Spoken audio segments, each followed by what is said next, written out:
Olá, cursistas! Sejam bem-vindos à nossa aula de hoje. Dando continuidade ao conteúdo da disciplina Psicologia das Relações Humanas, hoje vamos aprender sobre a cultura organizacional, conceitos e esquemas sobre as competências interpessoais e intrapessoais, características e modelos. O trabalho em equipe é muito importante para alcançar os resultados e, consequentemente, o sucesso. Dentro das organizações, pressupõe que todos os envolvidos comungam de um mesmo princípio ou objetivo. Porém, achar que todos irão se integrar de forma sinergética e espontânea dentro de uma instituição não é uma tarefa fácil ou uma situação comum. Pelo contrário, é muito mais fácil encontrar conflitos e desavenças por pequenas particularidades do que uma sintonia.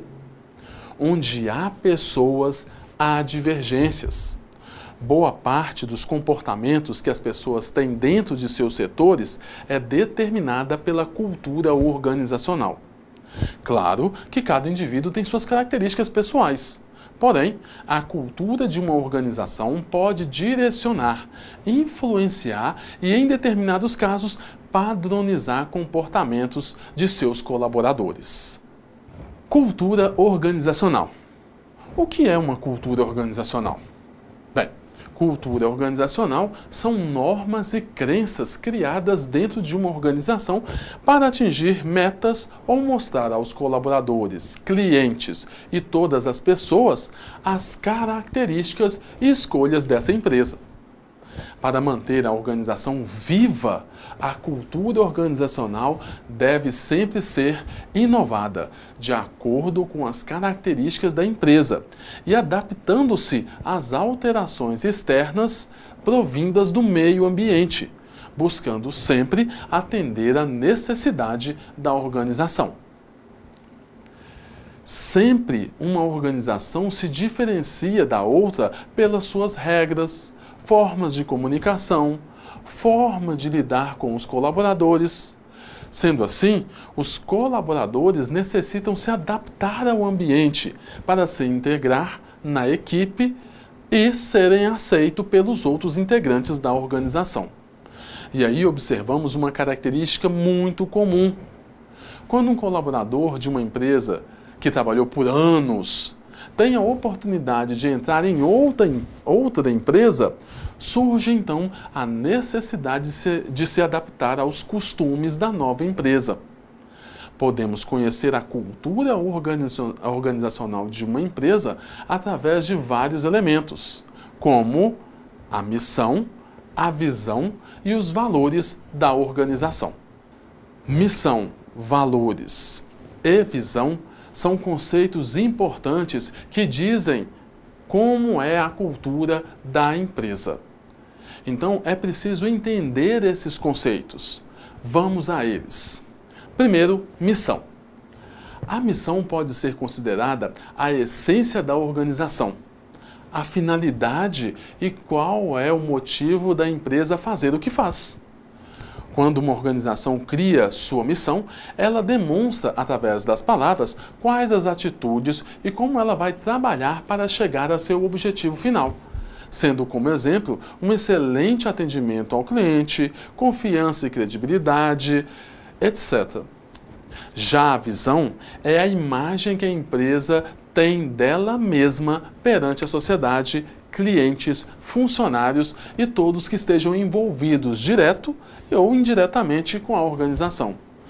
A visão completa a missão, pois a missão mostra o que a organização deseja ser e a visão mostra quem deseja ser no futuro, motivando e trazendo inspiração para toda a equipe da empresa. Muitas empresas acham que quando conseguem atingir uma meta, já estão no topo do sucesso.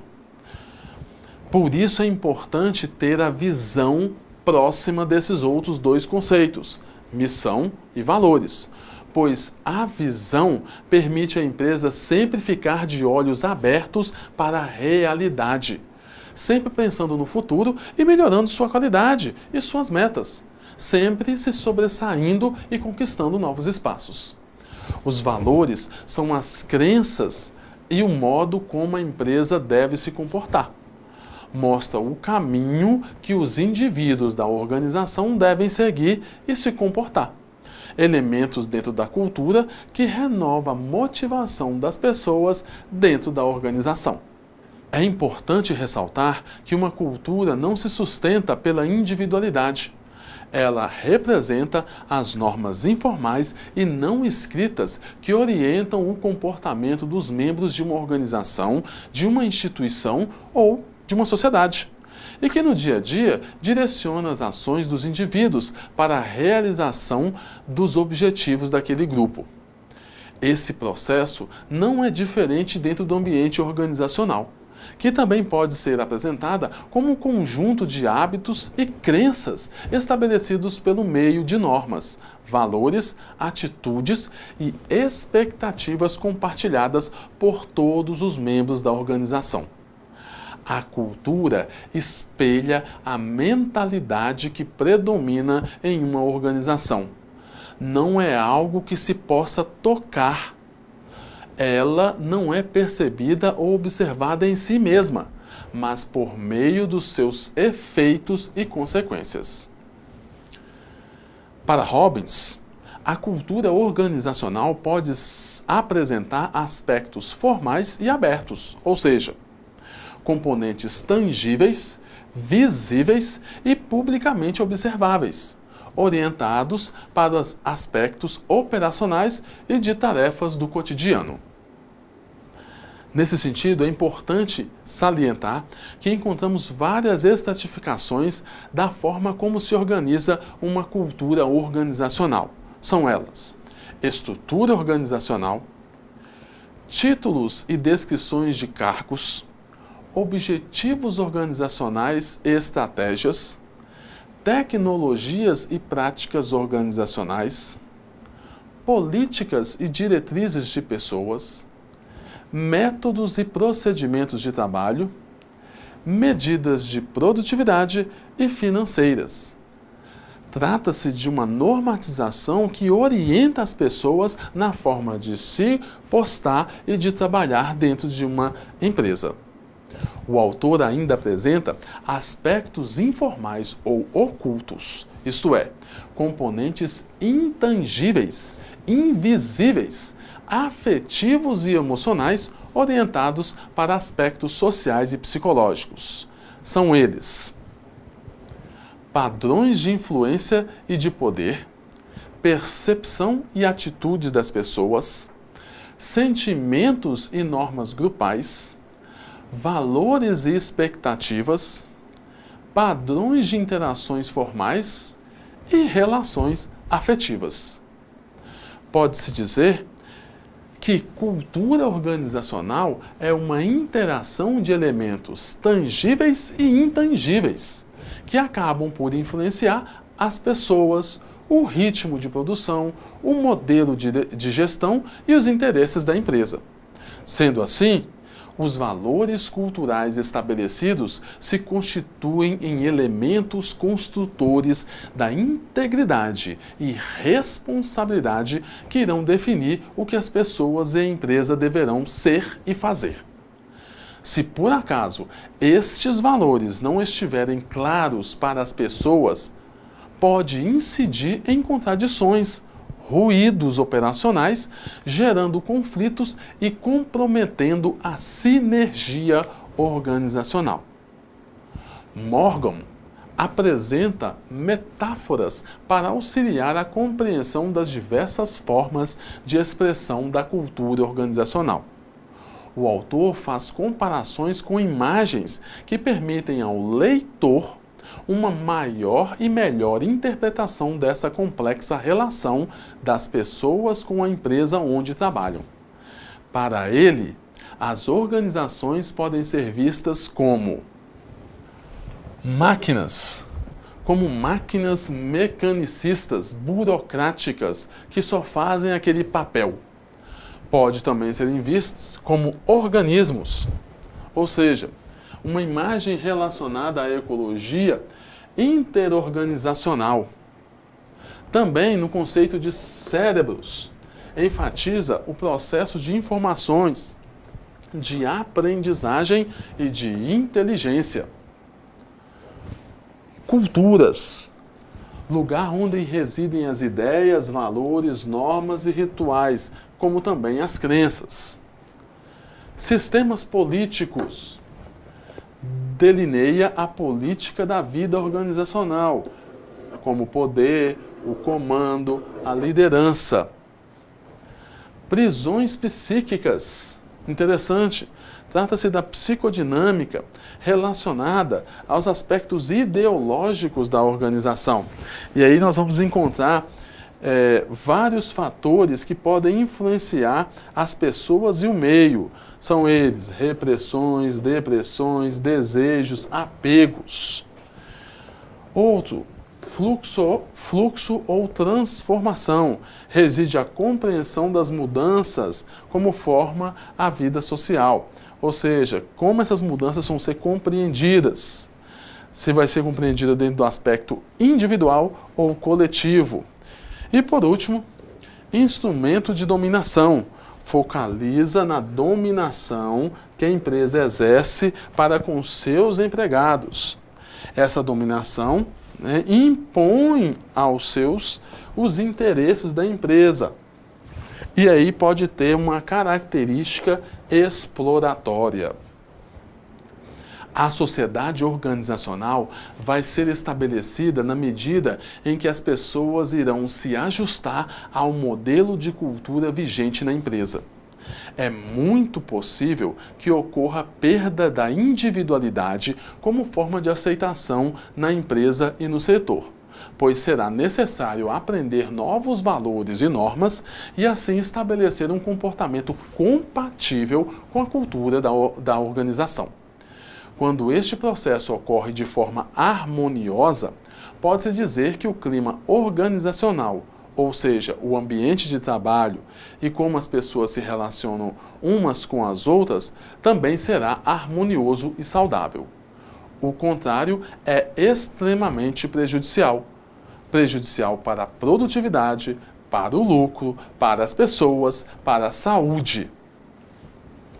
A cultura organizacional pode influenciar no processo de agregar pessoas, pois cada organização tem o seu modo de administrar e tem seus objetivos e uma forma para alcançar esses objetivos. Para isso, a organização considera os princípios da missão, da visão e dos valores, com o propósito de garantir sua existência e sua essência. A cultura de uma empresa é sustentada pelo conjunto de pessoas, de colaboradores, que numa mesma direção lidam com conflitos e ideias que justificam a busca pelo sucesso e pelo reconhecimento. Considerando isso, saber formar a equipe de uma empresa é extremamente importante para a sua existência. Por isso, cada empresa deve utilizar as melhores ferramentas para selecionar os colaboradores de acordo com seus conceitos e valores e encaminhá-los para a organização, de forma que o mesmo tenha competências e habilidades para se adaptar ao processo de relacionamento formal e informal da empresa.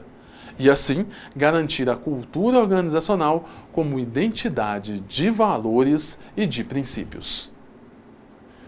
Competências intrapessoais e interpessoais. No ambiente de trabalho, somos expostos a diferentes cenários que exigem comportamentos e habilidades específicas para conseguirmos lidar com pessoas de personalidades diferentes. Muitas vezes desempenhamos as funções no trabalho sob forte pressão, estresse e cobranças.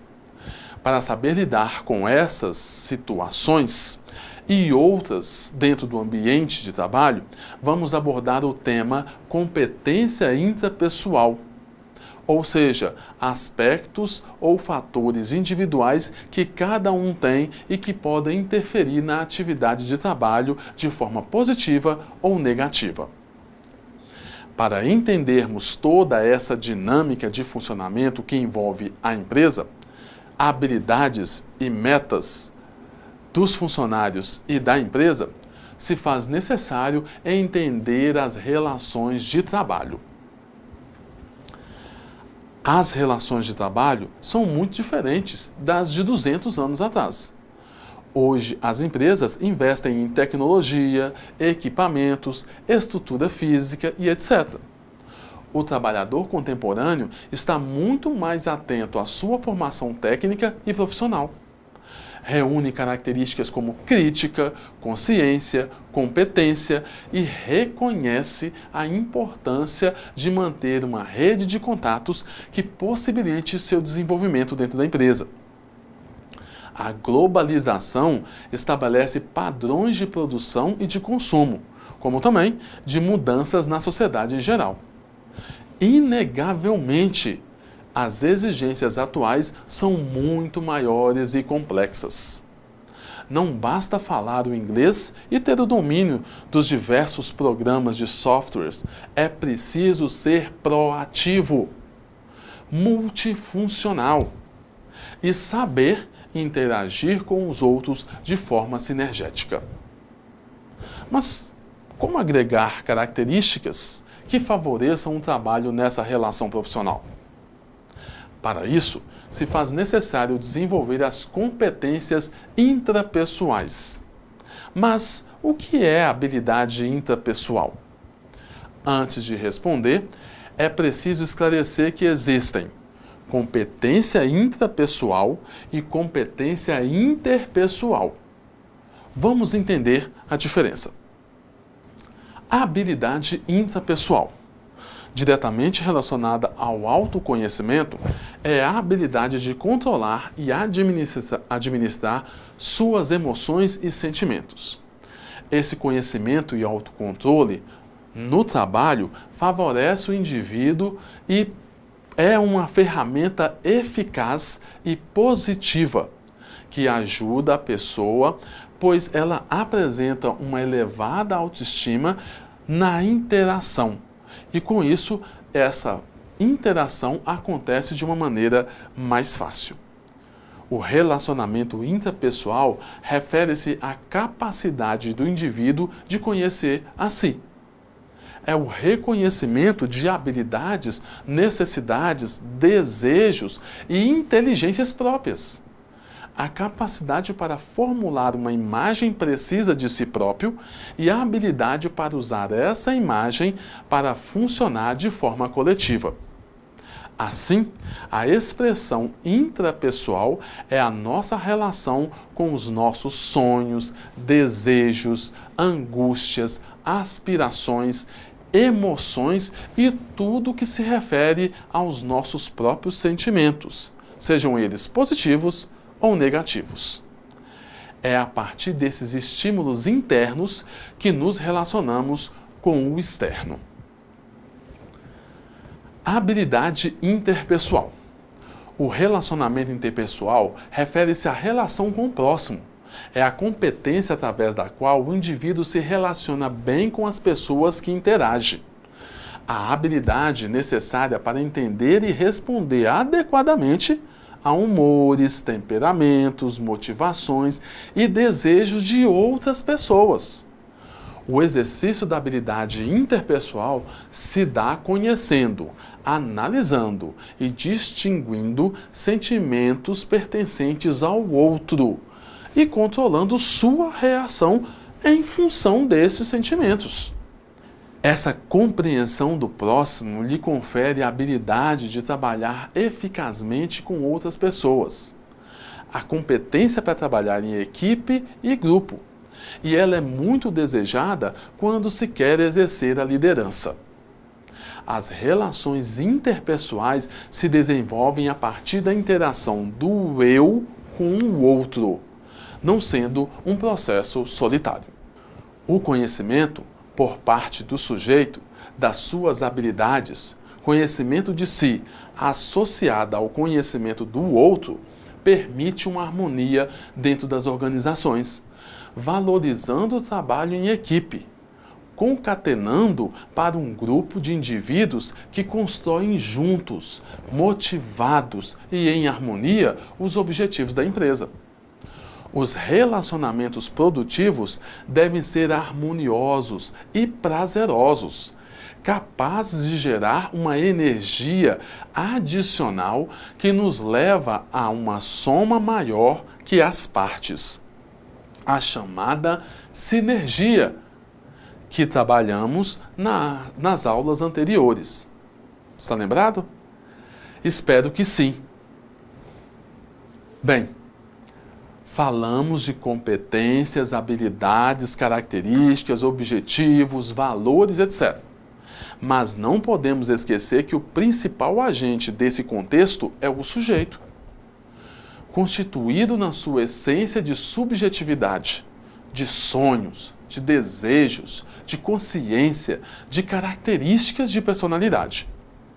Sua interação nos diversos ambientes, com diferentes pessoas e consigo mesmo, é um desafio significativo. Ao fazermos uma análise de todo o processo, não podemos esquecer que estamos lidando com o capital humano, não com máquinas ou programas de computador, mas pessoas que anseiam crescimento, reconhecimento e prazer ao desempenhar as atividades, como também de sustentar relacionamentos. Um dos nossos autores, Chiavenato, corrobora com a concepção do coletivo, de objetivos em comum. Para tal, as pessoas precisam se conscientizar do compromisso que se cria com este grupo ou equipe. Dentro de uma análise mais profunda, autores da teoria da aprendizagem organizacional também acreditam que a ideia de coletivo é fundamental para as empresas. Nas organizações, é preciso valorizar as relações pessoais, empresariais que visam a coletividade, o conhecimento ou o capital intelectual, ativo, intangível e inestimável para o sucesso profissional do indivíduo e da empresa.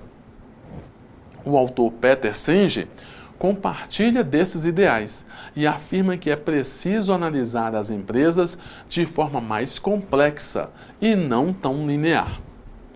Os modelos de gestão mais tradicionais entendem a empresa como uma relação de causa e efeito, simples e direta, não considerando os aspectos psicossociais existentes das relações interpessoais.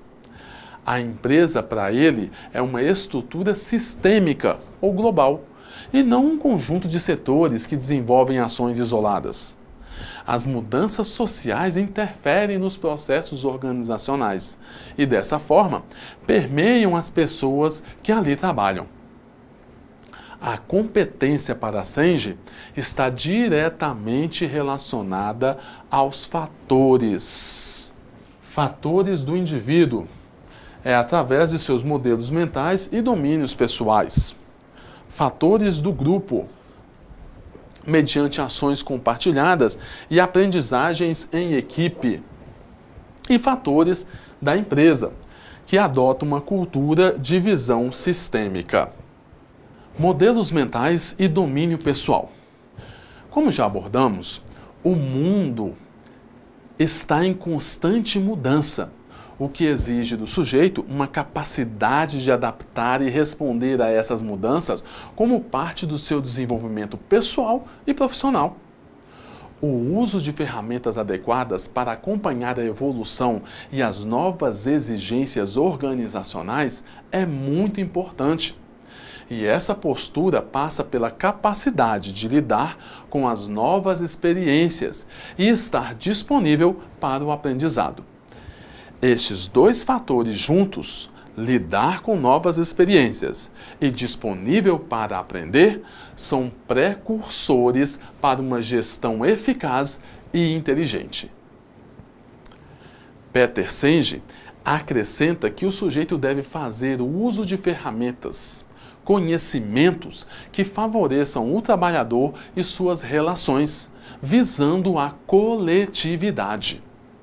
Para tal, o autor analisa o indivíduo mediante seus modelos mentais, ou seja, em seus pressupostos profundamente arraigados, generalizações ou mesmo imagens que influenciam nossa forma de ver o mundo e agir.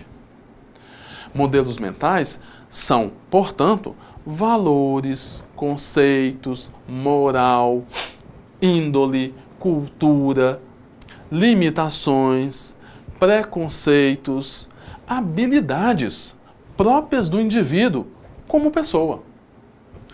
É a sua subjetividade diante dos fatos e eventos do mundo.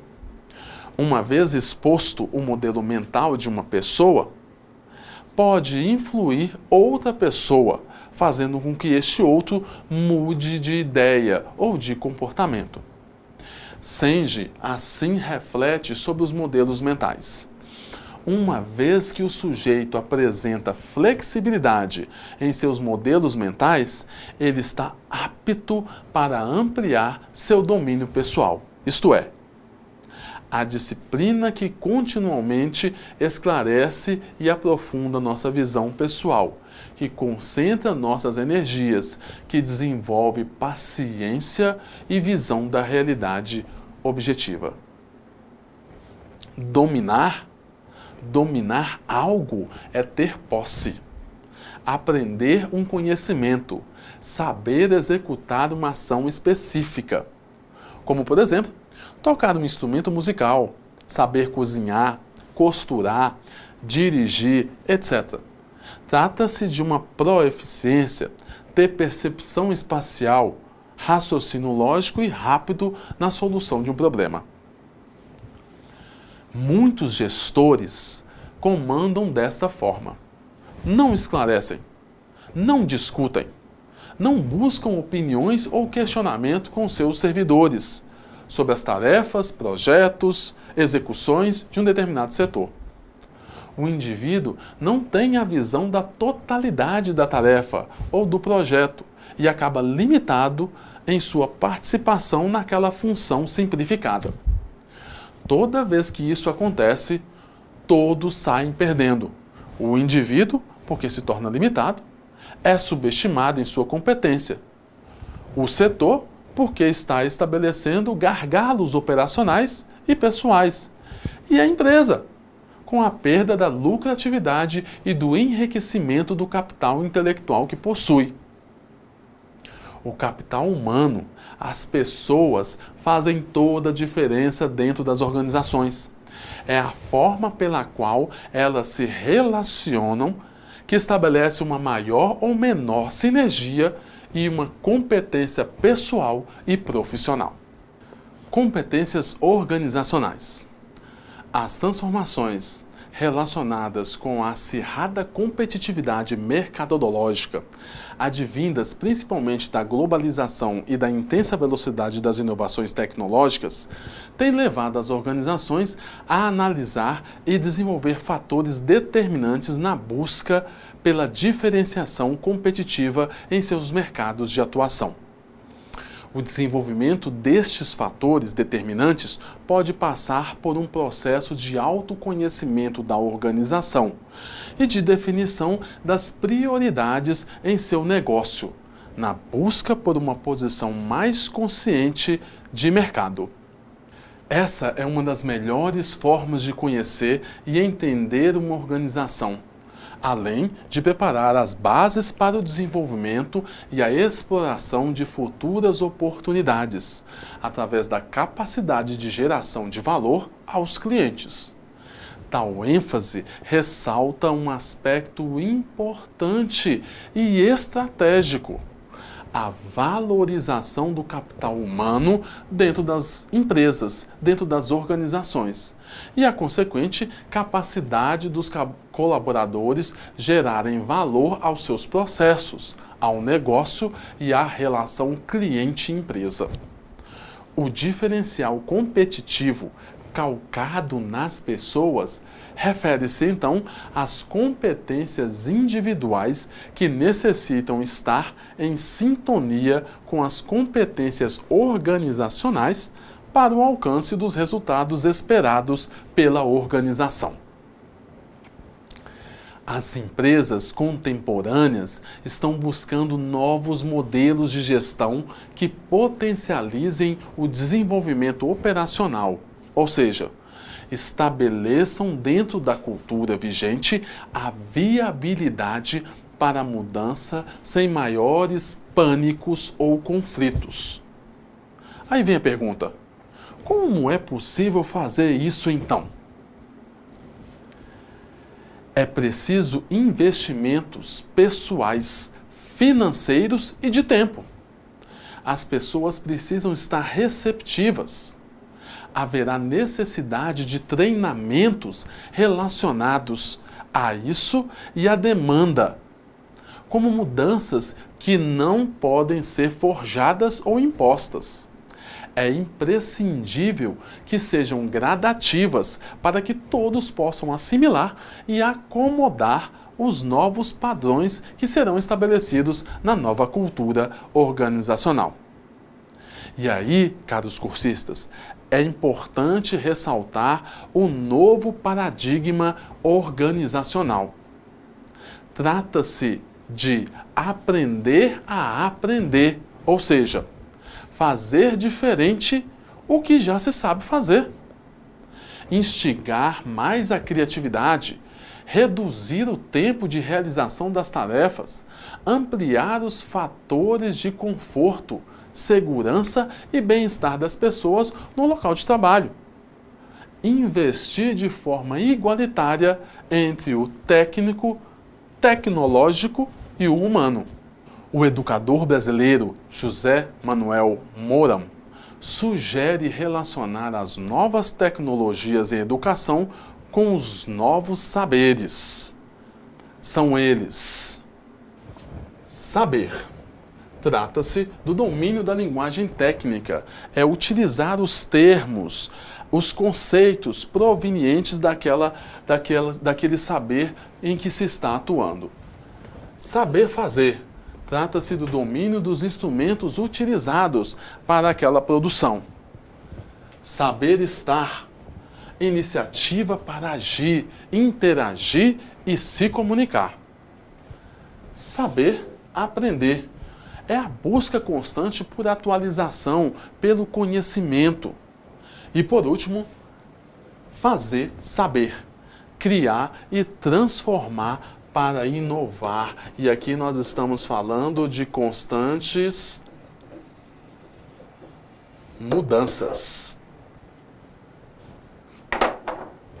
As concepções acadêmicas cada vez mais invadem as empresas e estas buscam mudar o paradigma da mão de obra para a cognição de obra. Ou seja, o interesse empresarial tem se voltado para o funcionário sistêmico, isto é, que tem habilidades físicas, técnicas, tecnológicas para execução do cargo, mas que também complemente com o conhecimento, que saiba observar, criticar, propor, melhorar, articular a aprendizagem conceitual com as experiências práticas ou as vivências do cotidiano da empresa. Esta não é uma tarefa muito fácil para a organização, pois deixar uma gestão mecanicista e passar para outra muito distinta, na qual se faz presente a valorização do humano, do compartilhar os conhecimentos, implementando o empowerment, chama-se fortalecimento, dando maior autonomia para as pessoas, quebrando a rigidez hierárquica, mexendo nos tabus e questões de poder, requer, como já foi comentado anteriormente, investimentos pessoais, financeiros e de tempo. Mas aí vocês podem estar se perguntando, o que é empowerment? É um termo muito usual na administração e que significa dar autonomia e responsabilidade para as pessoas que compõem a equipe de trabalho. Com isso, cria-se um maior comprometimento das pessoas para um alcance das metas. Trata-se de um fortalecimento das características do investimento pessoal, que nós chamamos em outros momentos, caros cursistas, de capital humano. Estão lembrados? Então, o fortalecimento vai perpassar por esse investimento nessa autonomia nas pessoas que compõem a equipe de trabalho. Ainda encontramos alguns gestores receosos quanto a essa concepção, mas inegavelmente é preciso mudar a forma de pensar e de trabalhar, com o objetivo de valorizar e consolidar as competências da organização. Motivação. Estamos chegando ao final da nossa aula de hoje, mas não poderia deixar de apresentar a vocês a importância do conceito motivação. Aprendemos sobre culturas, competências, valores, mas para incluir o sujeito em todos esses processos, é preciso saber sobre a motivação, tanto no aspecto individual quanto também no coletivo. Antes de falar em motivação humana dentro do contexto organizacional, faz-se necessário apresentar uma breve conceitualização do termo e algumas definições básicas que auxiliarão o seu estudo. É difícil definir exatamente o conceito de motivação, uma vez que este tem sido utilizado com diferentes sentidos. Mas, de modo geral, motivação é tudo aquilo que impulsiona a pessoa a agir de determinada forma, ou, pelo menos, que dá origem a uma propensão a um comportamento específico, podendo este impulso à ação ser provocado por um estímulo externo, que é proveniente do ambiente, ou também ser gerado por um estímulo interno, ou seja, dos processos mentais do sujeito. Sobre a motivação, temos várias teorias. Teoria das necessidades de Maslow. A teoria das pirâmides. Na teoria de Maslow, nós temos aqui várias etapas que o sujeito deve alcançar de forma gradativa até que ele possa se satisfazer por inteiro.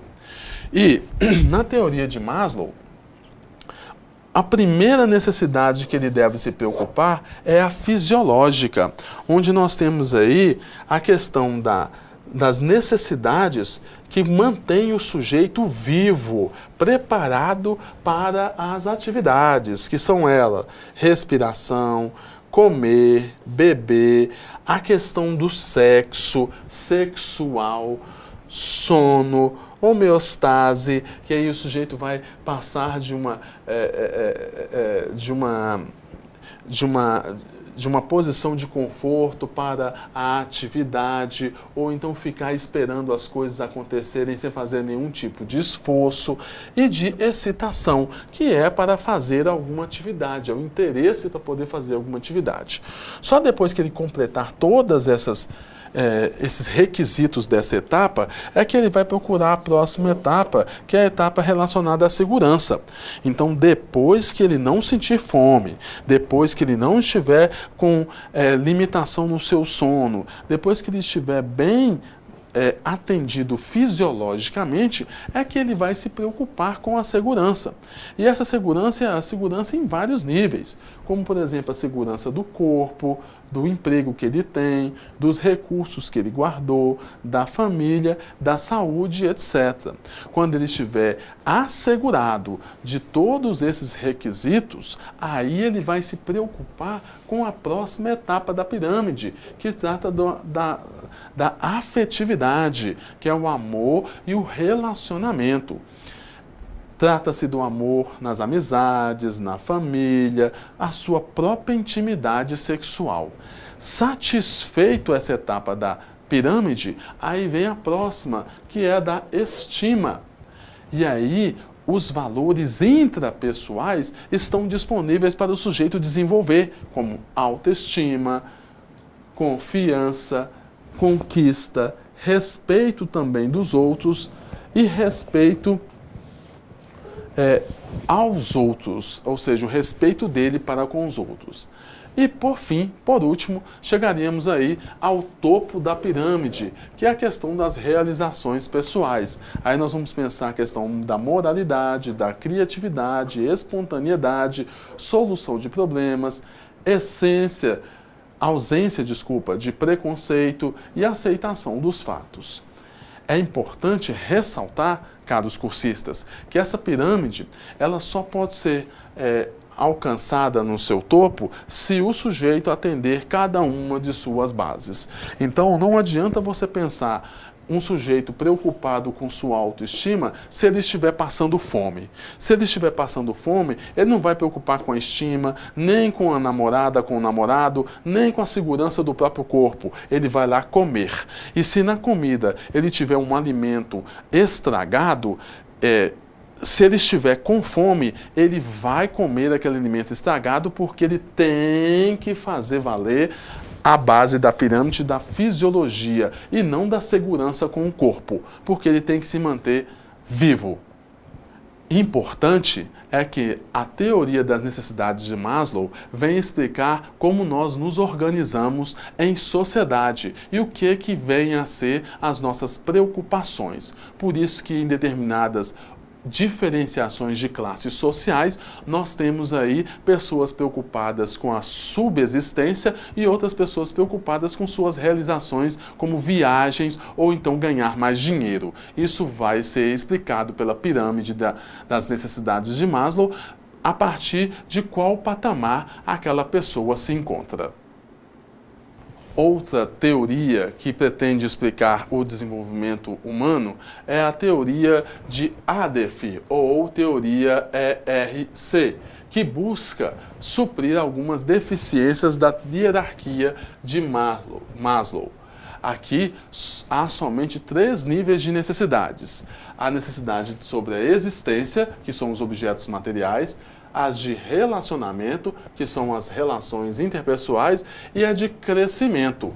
Então, o sujeito cumprindo esses 3 níveis, ele está garantindo o seu desenvolvimento. Outra teoria muito interessante é a teoria dos 2 fatores, ou de Heisenberg, em que a motivação é o resultado do trabalho em si e não de recompensas externas ou de condições de trabalho. Então tudo está baseado na sua motivação para poder fazer aquilo que lhe interessa e não no que você vai receber em troca. É importante acompanharmos esses vários modelos, essas várias teorias, para que vocês tenham conhecimento do que nós podemos utilizar no trabalho com pessoas dentro da empresa. Aqui nós temos a teoria do reforço. Trata-se de uma visão do comportamento humano associado a recompensas e reforços. Muitas empresas fazem isso. Diante de um investimento, de uma dedicação do seu funcionário, do seu colaborador, existe um retorno, uma recompensa maior por aquele esforço. Outra teoria também muito estudada é a teoria da expectativa. Explica que as recompensas levam a determinados comportamentos, focando os processos cognitivos interiores, que levam à motivação do indivíduo. Quer dizer, O sujeito tem a ideia de que se ele fizer ou ele alcançar determinado objetivo, ele vai ter como recompensa algo ou alguma coisa. Então, o resultado almejado é importante para a pessoa empenhar e alcançá-lo. Então, existe uma expectativa de alcançar aquele resultado. E a recompensa pode ser de várias formas, desde reconhecimento até mesmo financeiro. Aqui nós temos outras 4 teorias, tão importantes como as outras, mas se faz necessário também citá-las. Uma é a teoria da autoeficácia.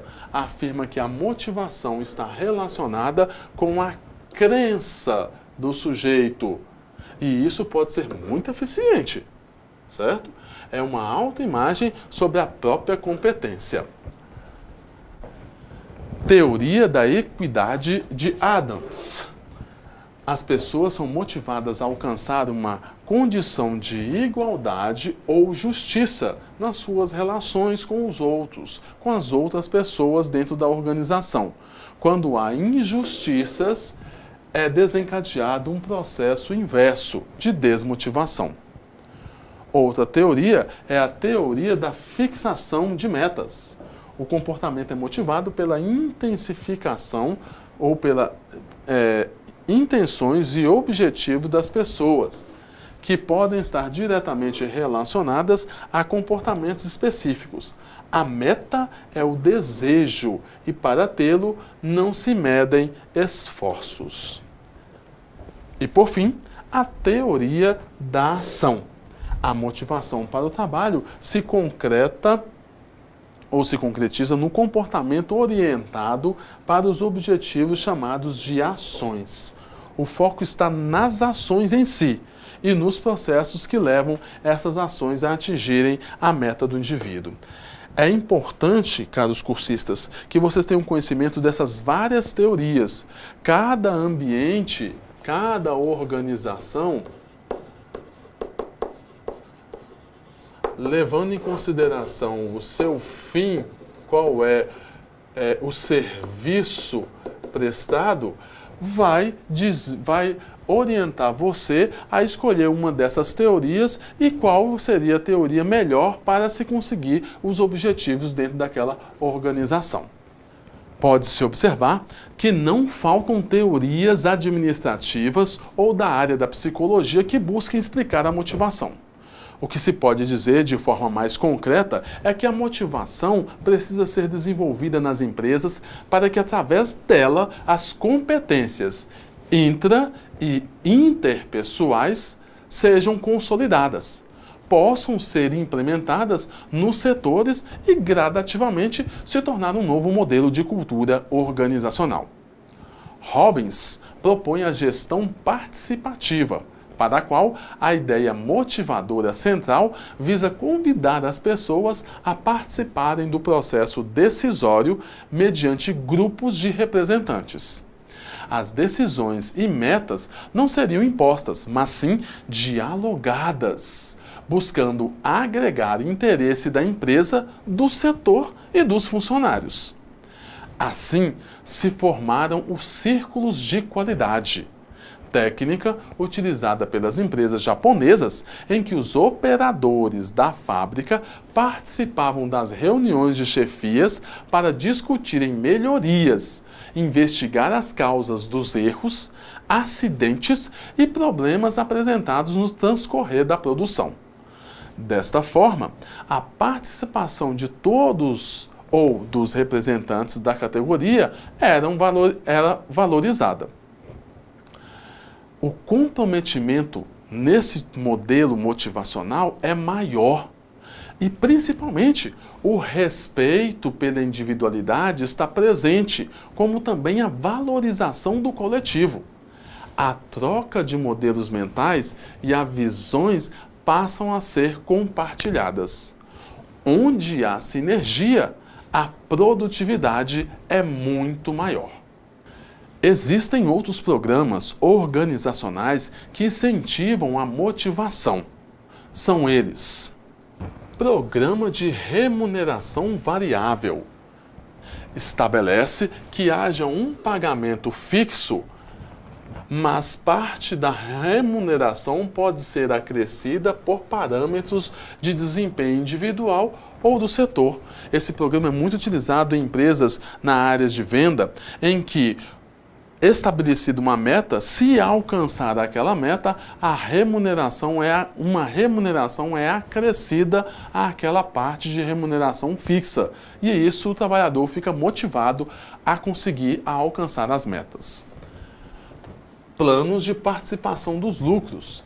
Envolve toda a empresa distribuindo um pagamento baseado em parâmetros financeiros de cálculo da lucratividade. Ou seja, quanto mais a empresa lucrar, os funcionários recebem uma participação do lucro. Esse modelo é muito utilizado nos bancos, no sistema financeiro dos países que trabalham com o capitalismo. Participação dos resultados. Plano de incentivos no qual a melhoria da produtividade do grupo determina a quantia de dinheiro a ser alocada. Ou seja, se for atingido aquele resultado, a empresa devolve em recursos financeiros para que tenha melhoria e a participação dos funcionários seja valorizada através de equipamentos, móveis, tudo aquilo que favoreça a obtenção dos resultados. Benefícios flexíveis. O funcionário cria seu plano de benefícios conforme suas necessidades individuais ou familiares. Creche, plano de saúde, odontológico, seguro de vida, etc.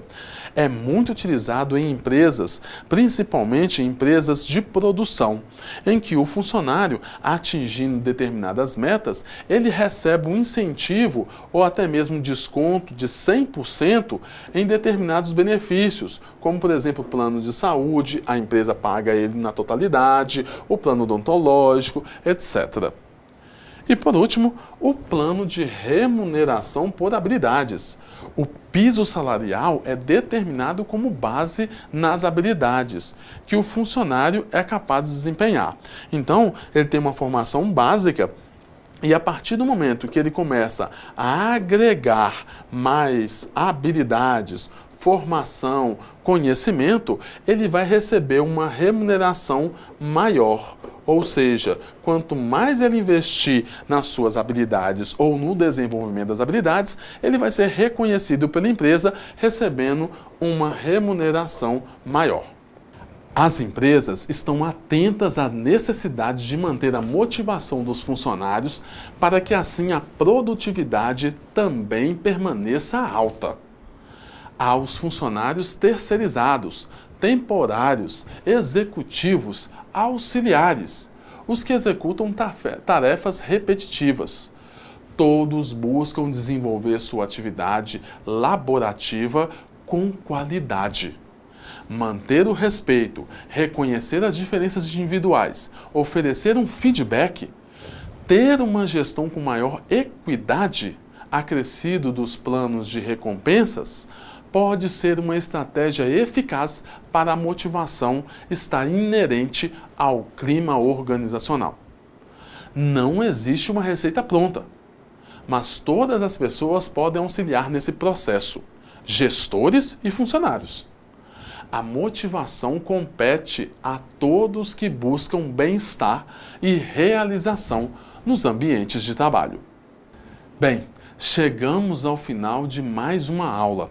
Espero que você tenha gostado de tudo aquilo que foi abordado neste dia, nesta aula.